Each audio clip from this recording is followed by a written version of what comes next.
বিসমিল্লাহির রহমানির রহিম।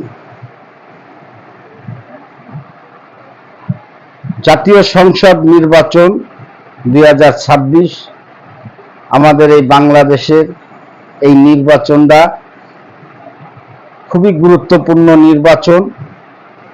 আজকে অনেক ভোটার আছে 15-16 বছর ধরে ভোটই দিতে পারে না, যেমন আমি একজন। এ পর্যন্ত কোনো সংসদ নির্বাচন দিতে পারি নাই। খালি পৌরসভা আমাদের যশোর সদর পৌরসভার নির্বাচনে একটি ভোট দিয়েছিলাম। আমার ছোট ভাই দাঁড়িয়েছিল, রিপন, আর আমার ছোট বোন। এই গত উপজেলা নির্বাচনে ঘোড়া মার্কা একটি ভোট দিয়েছিলাম। এই আমার এই শেখ হাসিনার 15-16 বছরে এই দুটো ভোট দেওয়া। জাতীয় সংসদ নির্বাচন আজ 15টা বছর হয়ে গেল, দিতে পারি নাই। হাসিনার একনায়কতন্ত্র কায়েম করেছিল, এক ব্যক্তির শাসন ব্যবস্থা প্রতিষ্ঠিত করেছিল। সে জোর জবরদস্তি ক্ষমতায় টিকে থাকার জন্য প্রশাসন, সকল সরকারি রাষ্ট্রীয় প্রতিষ্ঠানকে দলীয়করণ করে ফেলাই ছিল, এবং সেভাবে সে জবরদখল করে সে রাষ্ট্র পরিচালনা করেছে। এবং তার পরিণতি 5ই আগস্টে বাঙালি জাতি দেখতে পেরেছে। জোর করে ক্ষমতায় থাকতে হলে পালিয়ে যাওয়া ছাড়া, জীবন বাঁচিয়ে পালিয়ে যাওয়া ছাড়া আর কোনো উপায় থাকে না। শেখ হাসিনার বেলায় সেটাই হয়েছে।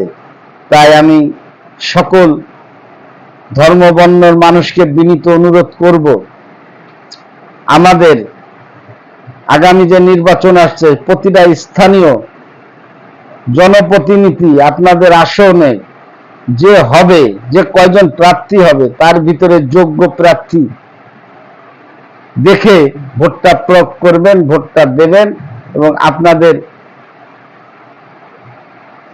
গুরুত্বটা তার কাছে থাকবে, সে মূল্যায়ন করবে। টাকা পয়সা কোনো কিছুর লোভে আপনারা ভোট দেবেন না, নিঃস্বার্থে ভোট দেবেন। আপনার নেতা আপনার পক্ষে নিঃস্বার্থে সে কাজ করবে। আপনি 1000 টাকা 500 টাকার বিনিময়ে আপনার নৈতিক চরিত্র বিক্রি করে দেবেন, মূল্যবান ভোটটা আপনি বিক্রি করে দেবেন, তা করবেন না ভাই। কেননা আজকে অনেকে আছে নেতার পিছনে লক্ষ লক্ষ টাকা খরচ করে, সেই নেতা পাশ করলে তার দ্বারাই সে সরকারি অনেক কাজকর্ম পাবে, তার দ্বারাই করে নেবে, সে ফয়দা লুটবে। এসব করবেন না ভাই। জনপ্রতিনিধি হবে একদম ভালো, নর্ম, ভদ্র এবং বুদ্ধিমান মানুষকে, তার বংশ পরিচয়কে, সে কেমন ব্যক্তি, তার বংশটা কেমন, সব বাদ বিচার করে আপনারা ভোটটা দেবেন, এবং যোগ্য প্রার্থীকে ভোটটা দেবেন। তাই আপনাদের কাছে বিনীত অনুরোধ করলাম যে 2026-এর নির্বাচনটা খুবই গুরুত্বপূর্ণ নির্বাচন ভাই। সারা পৃথিবীর তৃতীয় বিশ্বযুদ্ধের দাবামা বেজে চলেছে, কিয়ামতের বড় বড় আলামতও আমরা দেখতে পাচ্ছি। তাই আমরা আমাদের দেশটাকে রক্ষা করতে হবে। দেশ বাঁচলে আমরা বাঁচবো, দেশ না বাঁচলে আমরা কেউ বাঁচবো না। কোনো দলও থাকবে না, কোনো রাজনীতিও চলবে না। তাই আগামী নির্বাচন খুবই গুরুত্বপূর্ণ নির্বাচন। এই নির্বাচনে কোনো রকম ভুল করা যাবে না, আবেগে ভোট দেওয়া যাবে না। সৎ যোগ্য ব্যক্তিটাকে চিহ্নিত করে তার পক্ষে আপনারা কাজ করে তাকে নির্বাচিত করবে। দেখবেন তাকে নিশিরাতে ডাকলেও তাকে পাশে পাবে। আমি জামাত ইসলামের ভাইদের কিছু উদ্দেশ্যে বলতে চাই। আমি জাতীয়তাবাদী দল বিএনপি করি।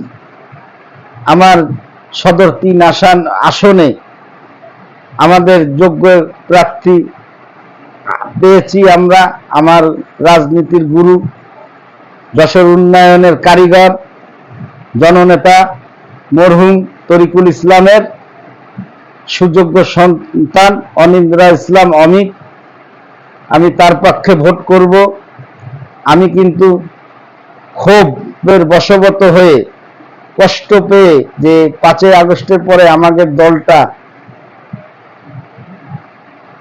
অনেক জার্সি বদলকারীরা ঢুকে পড়েছিল, তাদের কিছু অপকর্মের জন্য দলের বদনাম হচ্ছিল, তাই আমি কষ্টে দুঃখে রাগ করে আমি রাজনীতি করা লোক, বসে থাকতে পারি না।